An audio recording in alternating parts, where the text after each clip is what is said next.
I'm here tonight to suggest very, very strongly that many of the illnesses that afflict us today in ever-growing numbers and severity were hatched in biological warfare laboratories and have now escaped, whether intentionally or accidentally, and are now among us today.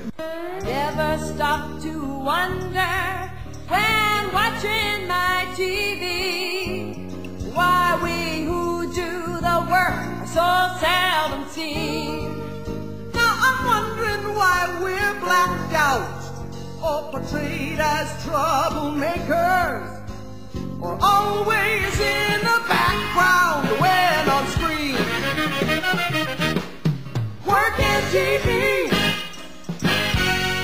now we're on screen. Working TV. Welcome to Working TV. I'm Libby Davies. If you believed that aircraft with secret government approval have been spraying noxious chemicals developed in U.S. military biological warfare laboratories on unsuspecting Canadians, would you be paranoid? Or if you yourself saw distinct plumes of Chem Trails from this spraying, yet were told by Transport Canada that no such spraying was taking place, would you be delusional? You'd be absolutely correct, according to William Thomas, who has spent the last 14 months studying the Chem Trails phenomenon. He's an award-winning journalist who recently wrote a book about the Gulf War syndrome. This is the strange cluster of illnesses, all linked to a deterioration of the autoimmune system suffered by troops who received anthrax immunization before being deployed in the Gulf War. It's a lot like the Chem Trails syndrome. Perhaps Thomas is a fraud. Perhaps his photographs and videotape evidence are all fakes. We don't know for sure, and the mainstream media won't touch his story. Nevertheless, we're told that Project Censored USA, a respected media watchdog group, recently judged Chem Trails to be one of the most underreported stories of the past year. So you be the judge. Here now is William Thomas on Chem Trails. My story really began on the battlefields of Kuwait. Just after the Gulf War, just after liberation, when I entered that town and joined up with two other gentlemen in a Gulf Environmental Emergency Response team. And the three of us were the sole response to the biggest environmental disaster of modern times, including an oil slick 25 times bigger than Exxon Valdez, a slick that was later doubled in size by the oil rain falling out of that sky. We didn't see the sun our entire time in Kuwait. I was focused on the environmental aspects of that war, but when I came home from that conflict, I was very ill for a year. I had no functioning immune system. I would get the flu and it would linger for months and months and then return. And through a program of superb vitamin supplementation, Dr. Matson here in this town, I was able to regain my health and my immune system. And when I heard from hundreds and hundreds of veterans about a strange illness they were calling Gulf War syndrome, I became very concerned as a journalist that, again, this was not being covered by the mainstream press. And in 12 months of going every news source from Rolling Stone and Mother Jones to the New York Times, I was turned down everywhere because the story was simply too hot. That story on Gulf War illness was eventually published by Monday Magazine in Victoria, and I went on to write a book called Bringing the War Home.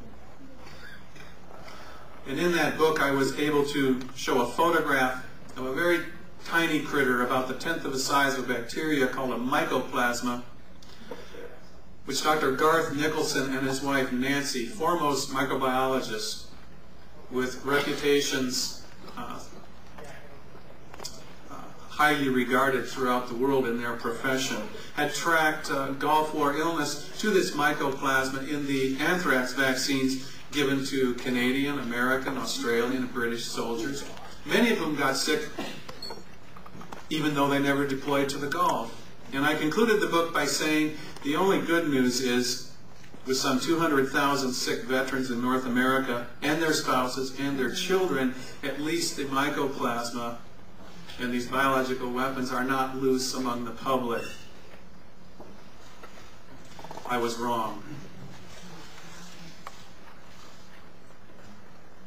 So tonight we're going to have a look at what is really ailing us. We're going to have a look at what is happening in the skies overhead, and we're going to talk about what we can do about that.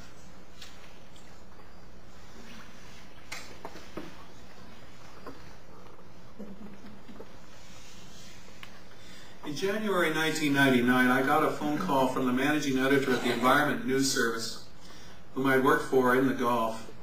And he said, please check out a story of a man named William Wallace, just over the border in Washington State.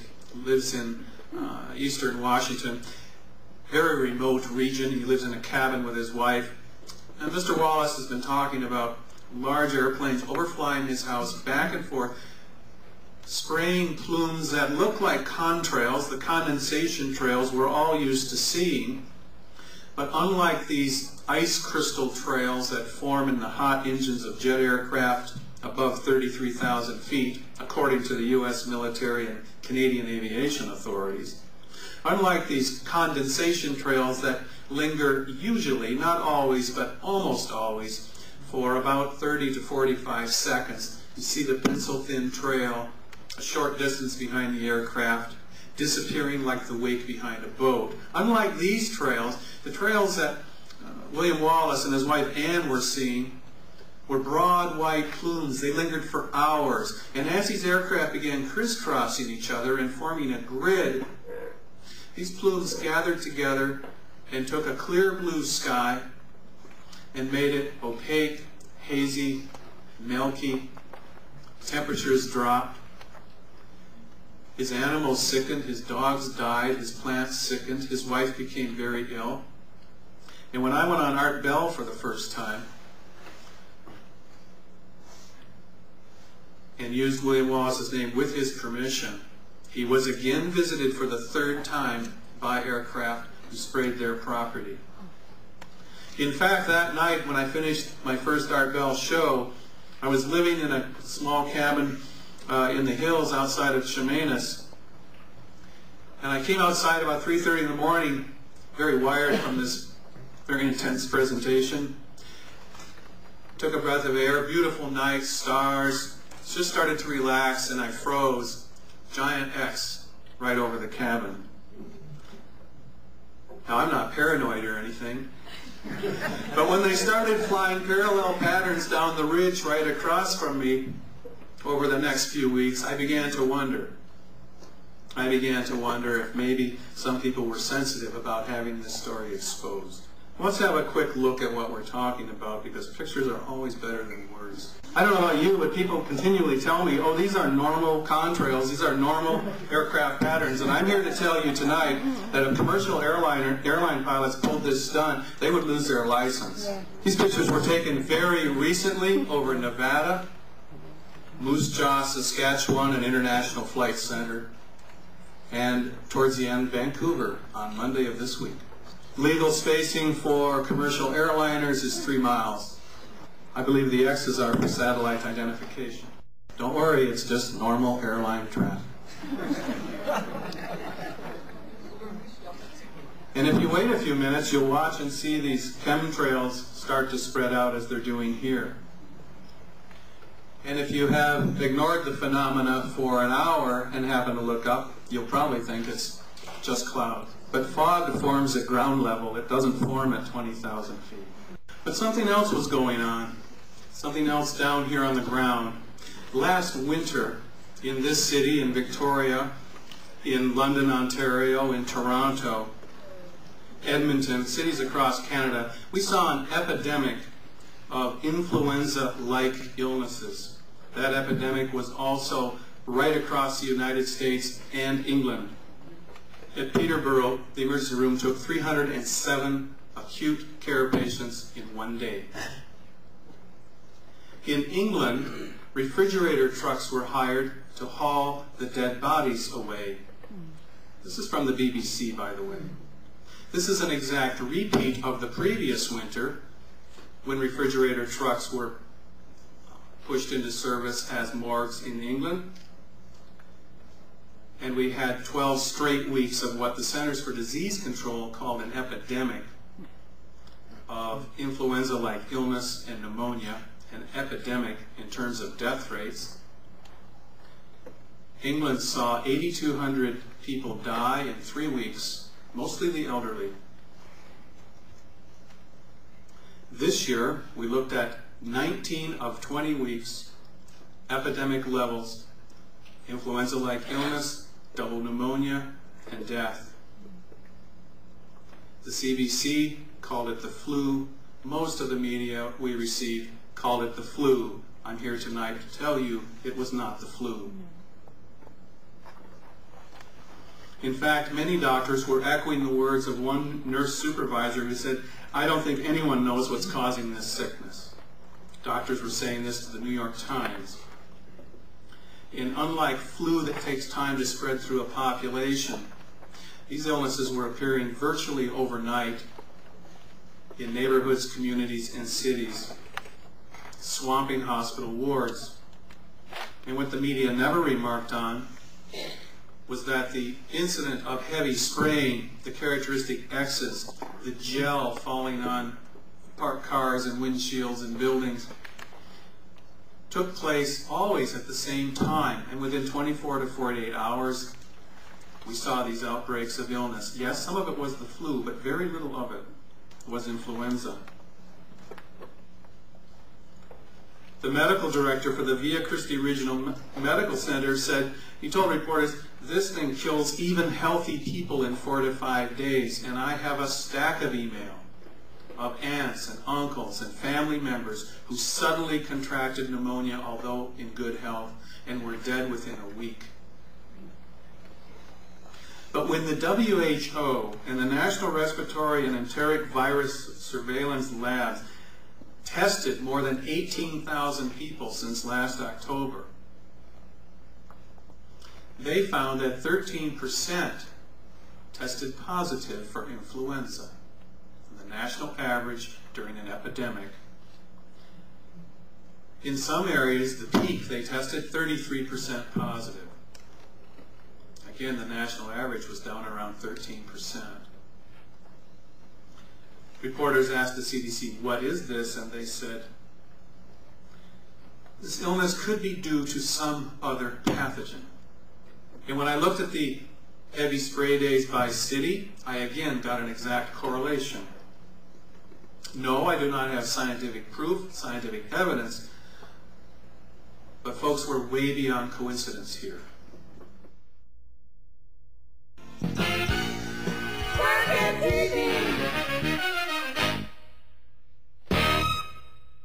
I'm Noam Chomsky. You're watching Working TV.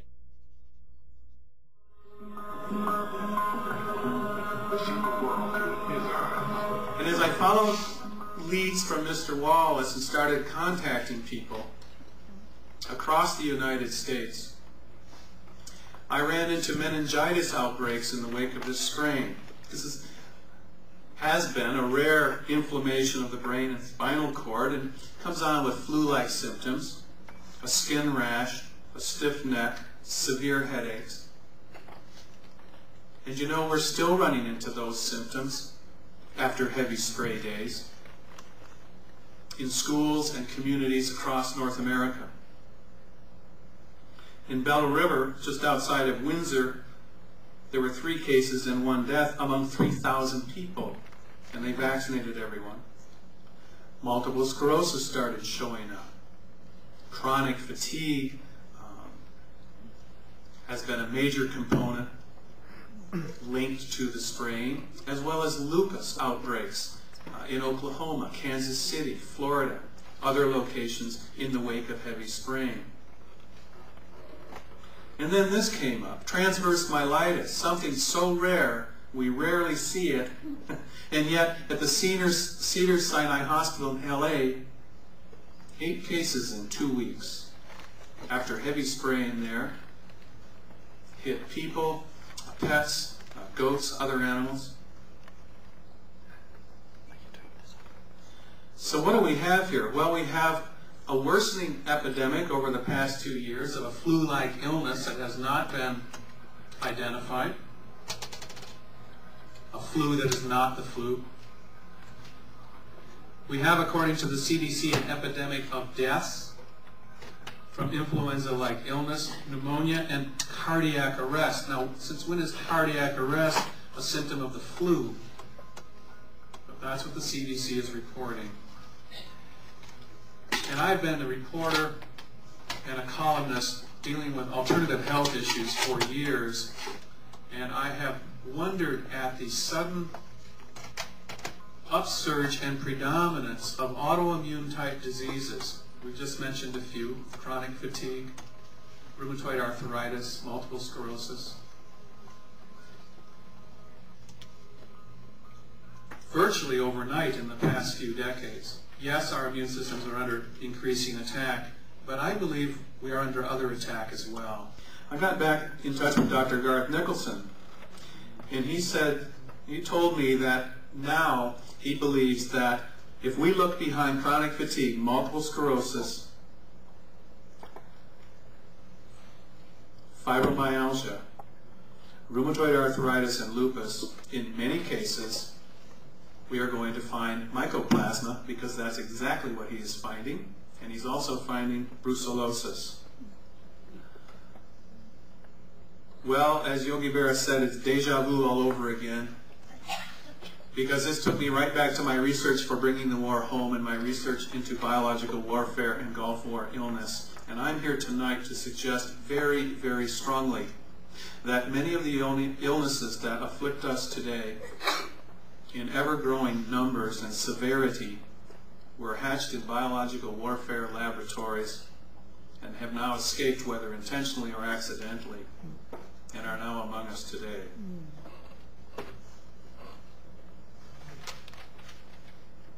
I'll have some good news in a while, I promise.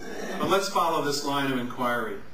Brucellosis developed as an aerosol during World War II at Fort Detrick, premier biowarfare lab on this planet. I talked to Don Scott, the author of the Brucellosis Triangle, and he has discovered that they were able to extract the active agent from brucellosis, discard the rest of the bacteria, so that when people got sick from this, doctors went in, they couldn't find the bacteria. This is genetic engineering at its most diabolical. This brucellosis was put in burster bombs and exploded over North Korea during the Korean War, and a plague did break out. Read A Higher Form of Killing, if you can find that book, and it documents what happened. But then look at this. Soldiers at that time who were working in chemical biological warfare were given disability compensation if they contracted a certain disease within 2 years of discharge. What was that disease? Multiple sclerosis. Don Scott says that he believes chronic fatigue, fibromyalgia are brucellosis derived. I noted in Bringing the War Home that from 1985 to 89, brucellosis was among the shipment of germ warfare cultures shipped from the American Type Culture Corporation in Maryland, near Fort Detrick, to someone named Saddam Hussein. And in fact, it was the United States who armed Saddam Hussein with the chemical and biological weapons that he turned against their own sons and daughters after slaughtering tens of thousands of Iraqi soldiers on the battlefield.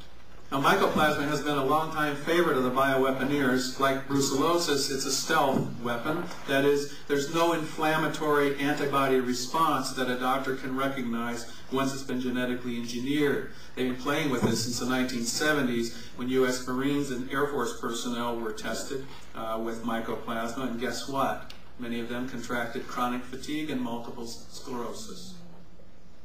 Just around that time, 42 inmates at the Huntsville prison died after experiments with an aerosol, air-delivered mycoplasma, and brucellosis were given to them along with a few dollars.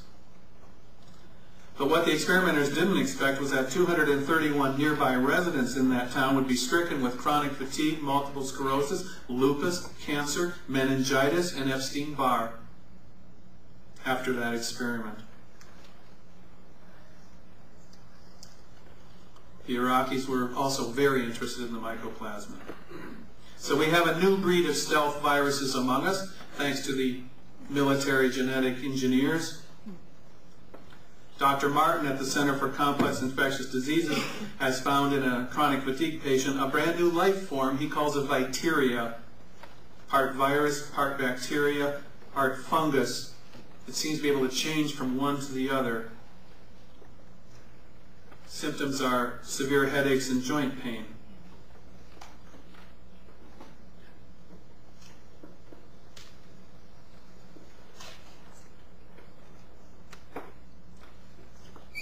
So we have chemical spraying, we have widespread illness that has not been identified by doctors or hospitals.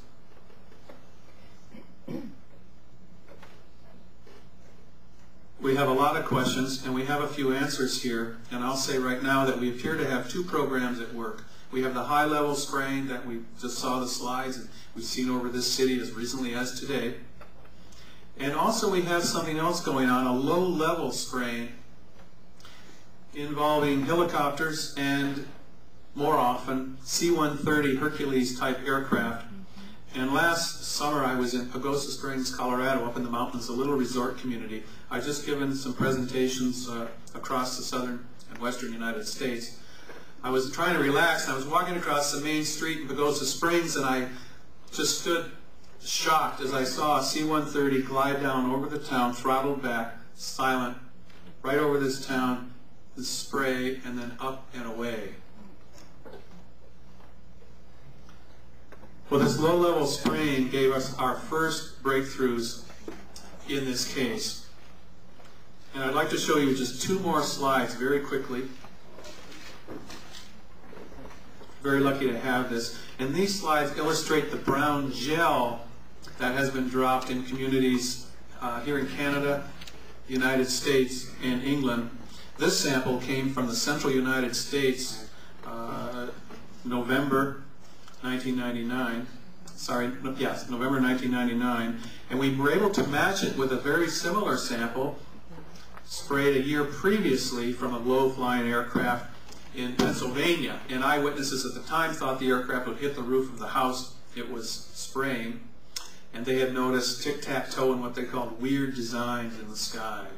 This is just one section of a garage. That's aluminum siding there that was splattered top and bottom and sides with this brown gel material. It was almost impossible to get this off even with pressure washer.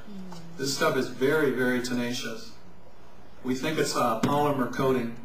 The first incidents that received widespread publicity of the brown gel was, of course, Oakville, Washington, in August 1994. This is a little town, 665 people, about 80 miles southwest of Seattle. And that month, that town was covered during a rainstorm with brown gel, and virtually every person in that town became very ill with what residents told me was a really hard flu that lasted from 7 weeks to 2 or 3 months. Cats died, people became dizzy, fell down, were hospitalized. And the state health department stepped in and analyzed this material. And they found that this goo was alive.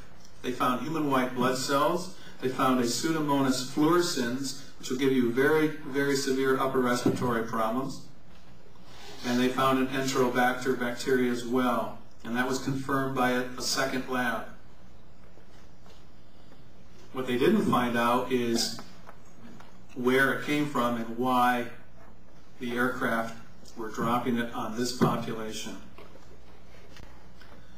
But we do have pattern and precedent here. We have some 50 years of biological experimentation on the people of this country and the United States and England, testing various biological warfare simulants that, don't worry, won't hurt anyone, but in fact did hurt a lot of people who were susceptible. From San Francisco to New York City, Winnipeg in particular, some 2 million people exposed in England.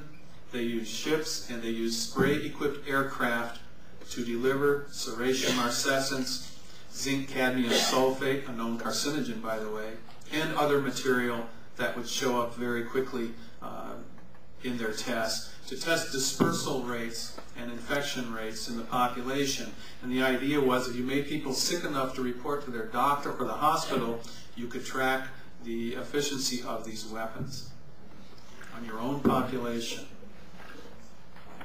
Oh, this is legal, by the way, at least in the United States. Section 1520 says it's okay for the Department of Defense to test chemical and biological weapons on the population as long as it's for research purposes. But in November '87, that law was amended and now reads 30 days advance notice must be given to Congress, and any human subject subjected to these tests must be notified in advance. Now, I don't know about you, but I haven't received any notification by phone or mail that I'm about to be and have been experimented on. So that's it for today. Thanks for watching. As always, please help keep this show on air by letting your cable company know you're watching. Or better yet, tell them what you think of the show. They transcribe every one of your calls and pass them on to us. We'd love to hear what you think about chemtrails. Next week, we'll hear more from William Thomas on chemtrails, including his notion as to why they exist. See you next week. Goodbye for now. I'll say categorically, as a researcher and a person who's writing about health for many years, that if we look behind the illnesses afflicting us now that are putting people in hospital, this flu-like illness, we are going to find fungus among us. Okay, treatment. We want to be alkaline. Fungal infections further acidify our blood with their byproducts. If our bloodstream is alkaline, if we eat that green leafy stuff and avoid the fun foods, my primary supplement is cayenne. Cayenne. Heat up your blood.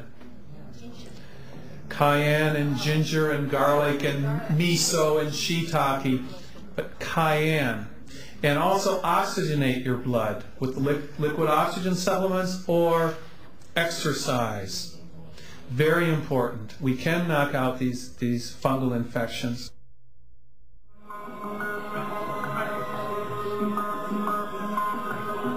Are those deaths that have been so often linked to this spray intentional? Are they really trying to do us in? Or are they an unfortunate and unintentional byproduct of a program that is seen to have overriding national security implications in terms of global warming? Or are the people behind this program getting two for the price of one? Never stop to wonder when watching my TV why we who do the work are so seldom seen. Now I'm wondering why we're blacked out or portrayed as troublemakers, or always in the background when on screen. Working TV, now we're on screen. Working TV. Welcome to Working TV. I'm Libby Davies. This week we continue with week 2 of the presentation on chemtrails by journalist William Thomas. According to Thomas, these chemtrails are the bizarre cloud-like trails left from the systematic spraying of chemicals over our cities and towns. Chemtrails look much like the contrails left by jet aircraft, but they don't dissipate in less than a minute as contrails do. In fact, they hang about for some time, slowly dissipating, and are often sprayed in crisscross or X patterns. Many of you claim to have seen, photographed, or videotaped these chemtrails, yet Transport Canada and the mainstream media won't even acknowledge they exist. That's because, according to Thomas, they are part of some kind of sinister plot to both control the weather and to cull our populations. This may sound like yet another nutty conspiracy theory. We're not so sure. At least we think Thomas deserves a listen. You decide. Here now, continued from last week, is part 2 of Chem Trails.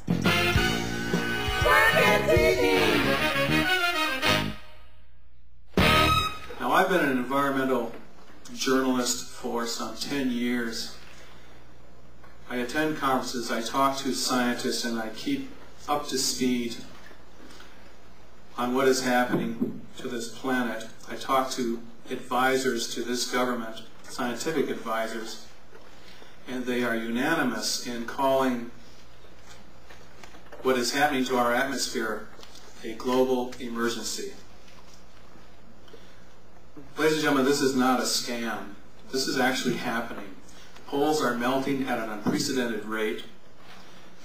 In the Arctic to the north of us, at such a rate, in fact, that the cold water now entering the North Atlantic is intersecting the North Atlantic conveyor, bringing warm water and nutrients up from the tropics and cooling that and slowing down this conveyor. And this is the conveyor that moderates climate across England and Europe. And you saw the huge windstorms and rainstorms this year, all the trees knocked down in France, the superstorms they're calling them. And we're seeing more and more of these superstorms. We're seeing rainfall patterns change, droughts, floods, tornadoes in winter. And it's the insurance company, not the environmentalists, that are pushing governments to act. The insurers are panicked. We're talking an industry even bigger than the arms industry and the fossil fuel mafia on this planet. They are very concerned that an unstable climate may destroy the insurance industry and take down the banks that back them. Insured losses were up 10 times from 83 to 92, and that was just the beginning. Lloyd's of London has lost $11 billion in 4 years, and I don't believe they're going to be able to sustain those kind of losses. Hurricane Andrew alone cost $15.5 billion to insurers, and now they're saying catastrophic losses from climatic extremes will total $30 billion a year here on out. At the same time, we have a real emergency with the shredding ozone layer that protects our spaceship Earth from solar radiation. The U.S. Environmental Protection Agency has revised its estimate of skin cancer deaths from 9,300 to 200,000 over the next 50 years. Now, in August 1998, there was an international seminar on planetary emergencies. And Edward Teller took an idea, first proposed in 1979 by the renowned physicist Freeman Dyson, who proposed that we insert sunlight-reflecting particles to deflect solar radiation and cool the planet.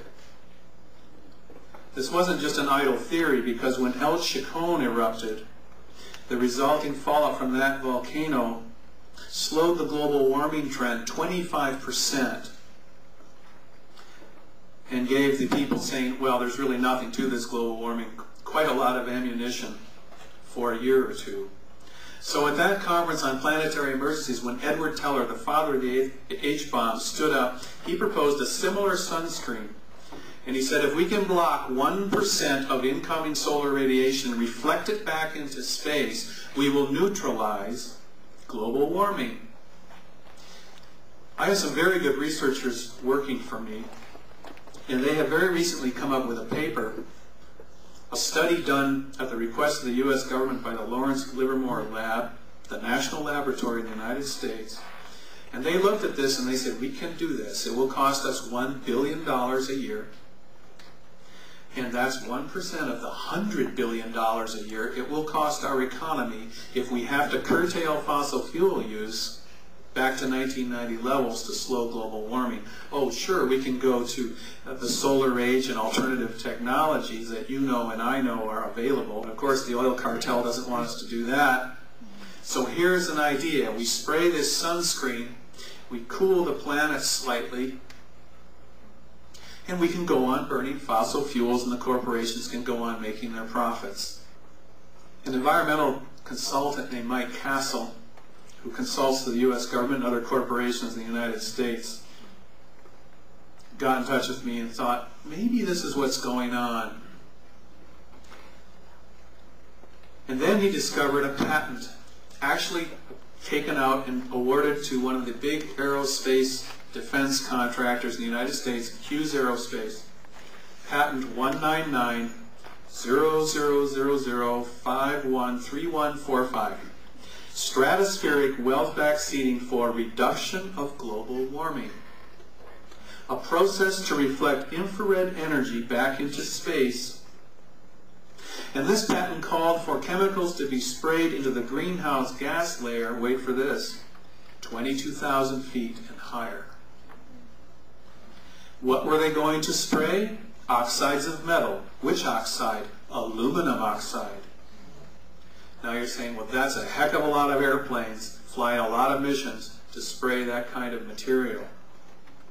So we turned to the United States Air Force, and you know what I found? They happen to own over 800 tanker aircraft, KC-135 and KC-10 aircraft.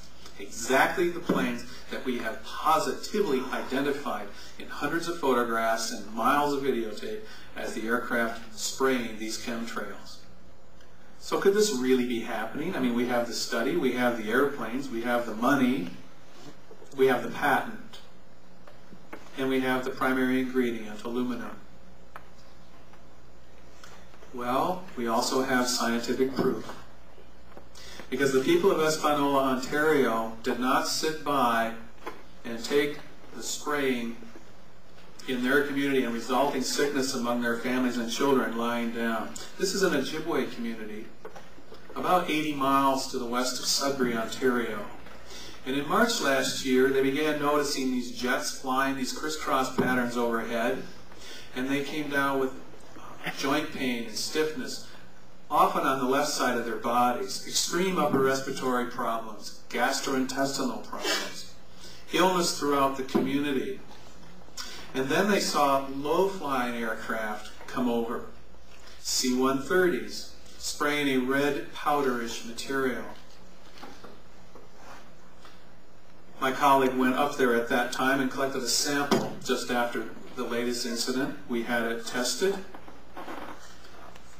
Hundreds and hundreds of pathogenic molds and fungi in that spray, that low-level spray.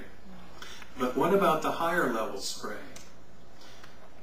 The people of Espanola raised such a ruckus that the Ministry of Environment Ontario was forced to get involved, and they ran tests on the rainwater following the heavy spray days. And guess what they found?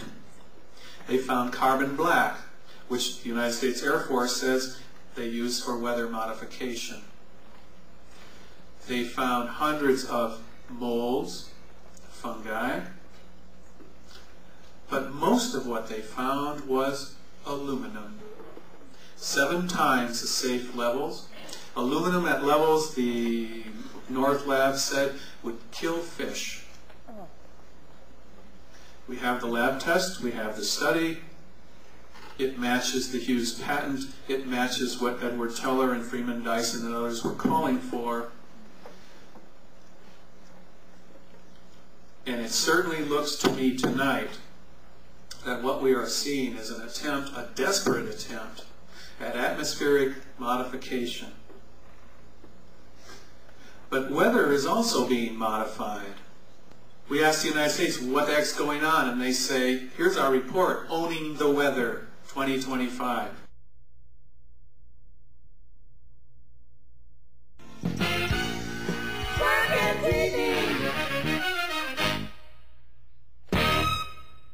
I'm Noam Chomsky. You're watching Working TV on cable.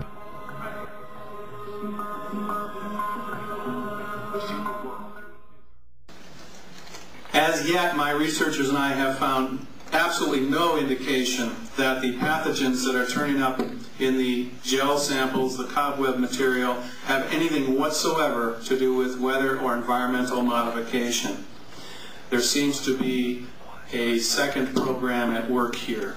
In January of this year, there was a high-level summit conference. You may not have read about it in the local newspapers or heard about it on the CBC for some reason or other. This was a conference on the changing demographics on this planet, the aging population, and its threat to corporate profits and to defense budgets in particular. We had the International Monetary Fund, the World Bank representatives were there, very high-level people, and they were discussing what in the world are we going to do with the aging population. At least those are the words they used. Other words that have been used in the past are useless eaters. People who become elderly and no longer contribute monetarily to society and become a burden on society in terms of social assistance and especially Medicare. And as that becomes the preponderance in our population, there is a lot of concern among corporations in particular about their bottom line. The eugenics movement got its start in 1907 in the United States when the first eugenics law was passed there. And by 1944, 40,000 so-called insane or feeble-minded people had been forcibly sterilized. Another 22,000 by as recently as 1963.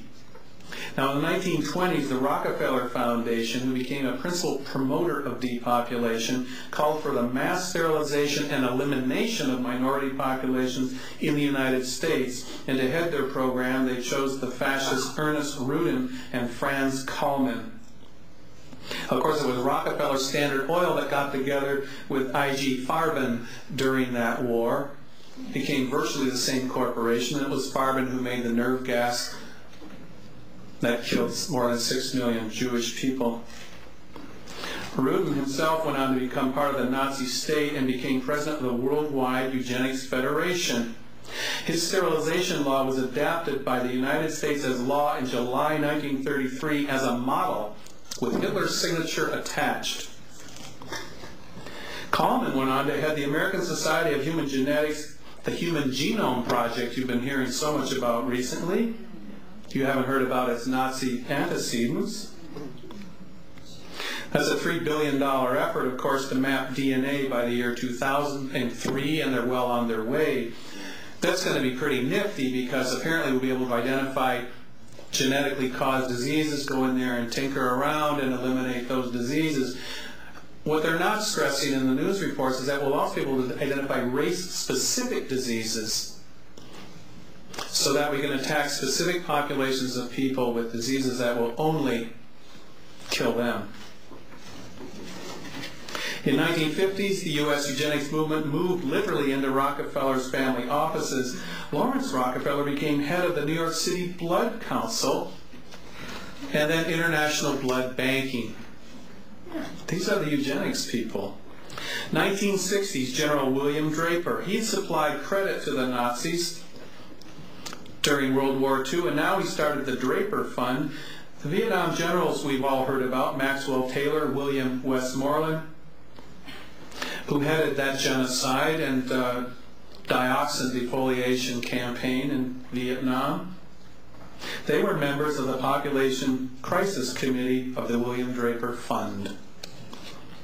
In 1964, the former commanding general, U.S. Army Chemical Corps, listed bioweapons favored by the U.S. military. There's a long list, I won't go into it, but let's note brucellosis, influenza, Rocky Mountain spotted fever. Congressional investigations in 1977 and 1994 documented 50 years of biowarfare experimentations I mentioned earlier. 1969, a man named George Bush, son of the eugenics advocate and Nazi bankroller Prescott Bush, this is all documented, by the way, chaired a committee urging world population control. Just 1 year later, Henry Kissinger, National Security Advisor to President Nixon, issued National Security Memorandum 200 calling for a reduction of the populations of the lesser developed countries, that is the growth rate, by half. By half. He said, we have to depopulate 14 countries or the U.S. will face a crisis worse than nuclear war. Kissinger said we can decrease the birth rate or increase the death rate. It's too bad he said we can't use nuclear weapons. It's a little obvious, but we have something even better. In fact, it was Kissinger who took the U.S. biowarfare program underground when Nixon publicly outlawed it and declared the U.S. was getting out of the biowarfare business. Kissinger made sure that program continued. There was another national security advisor to Nixon at the very same time. His name was Roy Ash. He's the president of Lytton Bionetics. And anyone who's reading Len Horowitz's excellent books, AIDS and Ebola and Healing Codes for the Biological Apocalypse, will be running into this name, Lytton Bionetics. And they were tasked with developing immune systems destroyers and cancer agents. They were the head of all experiments at Fort Detrick, and they were in charge of all monkey cultures and viruses in the United States. Lytton Bionetics, Roy Ash, National Security Advisor to the United States government. Let's get back to Mr. Kissinger in 1969. What a year that was. Because during that year, in the closed-door sessions for Defense Appropriations hearing, Dr. MacArthur stood up and said, secretly, after 24 years of biological warfare research that was started, by the way, with the first head of that program, George Merck, the founder of Merck Pharmaceutical Company, also heavy funders of world depopulation. 24 years of biological warfare research, 76 biological warfare labs, $31 million, a lot of money in those days, that year, for these heinous weapons. He said, let's add $10 million more to the pot, and we will develop the ultimate stealth weapon, a synthetic bioagent for which no natural immunity exists. He told the Congressional Committee, we'll probably have to deliver these as a primary aerosol through the air, and will infect people inhaling it. Now, he said this can be incapacitating or lethal, depending on what brew we use and the victim's general health. Oh, he said we might have a problem. Some people might think this is genocidal. We might have a publicity problem, but we can do the job. That money was awarded. The work did go forward. And an immunodeficiency disease was perfected at Fort Detrick, Maryland. And it was tested at the Tahoe Truckee High School. And 7 of the 8 young victims there developed chronic fatigue. Now, in 1970, Robert Gallo synthesized an AIDS-like virus under this program. And 2 years later, the WHO said the best way to test these new viruses is in vaccines, particularly among siblings. And isn't it interesting that in 1977, 100 million Africans were inoculated by the WHO, who set up a very high-tech lab near Angola in the middle of the jungle, and out of the goodness of their hearts, vaccinated these folks for smallpox, for an epidemic of smallpox. But there was no epidemic of smallpox. And they contracted AIDS. A year later, the hepatitis B vaccine was given to gays in the United States in 7 major cities. And you know what happened? AIDS broke out in those cities and only those cities. And I mentioned the International Summit on Aging and the Implications for Business.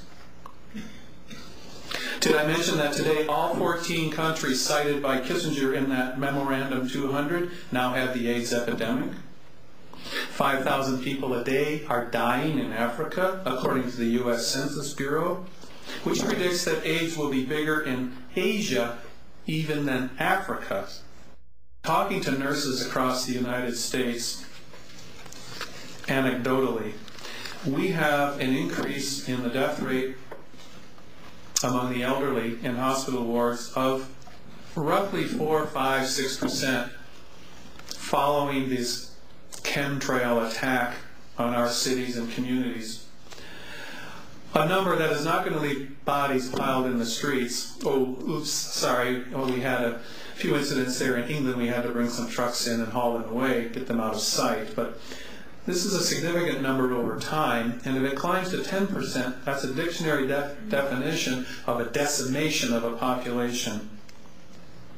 In fact, Pope John Paul has come out with an encyclical railing against what he calls the culture of death in Western nations, that he says are deliberately killing their elderly, whom they see as burdens on society. So I guess if it's good enough for the Pope, it's good enough for me. And we have a real problem here, folks. Are those deaths that have been so often linked to this spray intentional? Are they really trying to do us in? Or are they an unfortunate and unintentional byproduct of a program that is seen to have overriding national security implications in terms of global warming? Or are the people behind this program getting two for the price of one?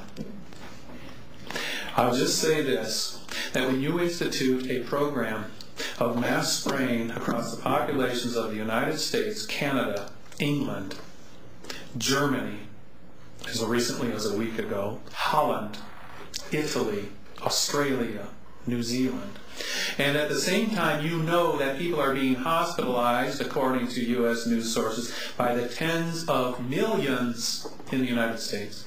And you know your death rate is up in epidemic proportions for 19 of 20 weeks, and you continue to spray. I call that deliberate. What in the world can we do? We have been virtually disempowered by a political process that does not answer to the public, by politicians who do not hold themselves accountable to anyone, not even God, and God help them.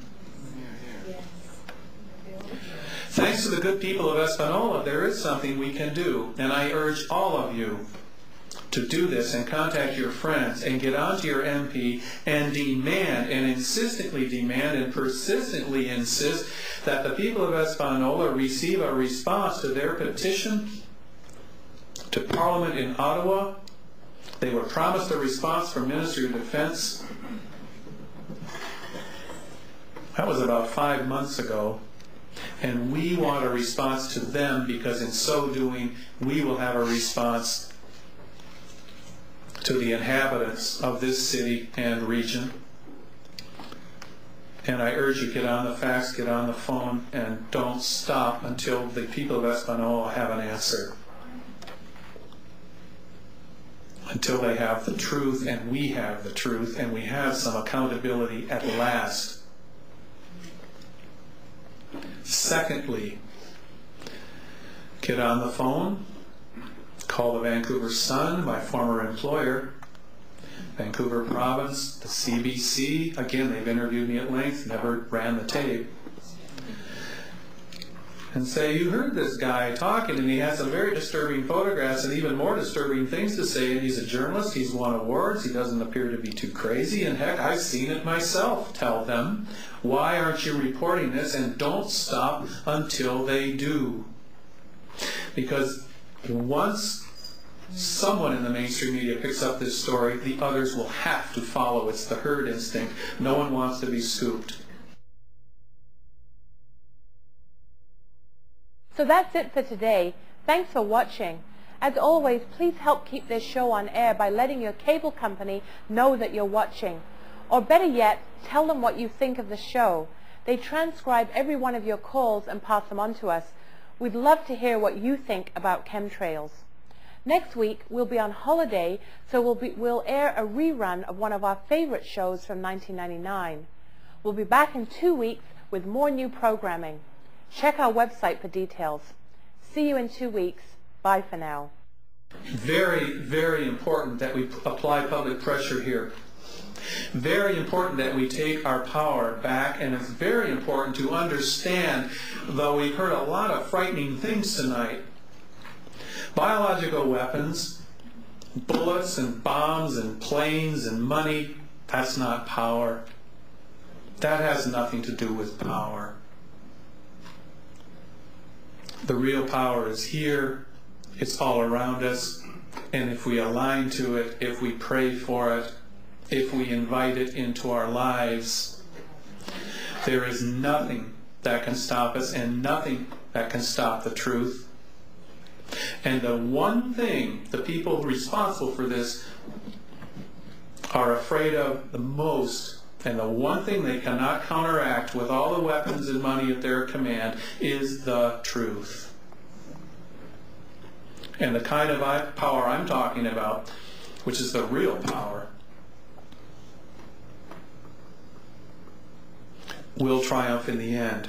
Because evil of this magnitude always, always, always fails of its own accord, of its own contradiction, of its very evilness.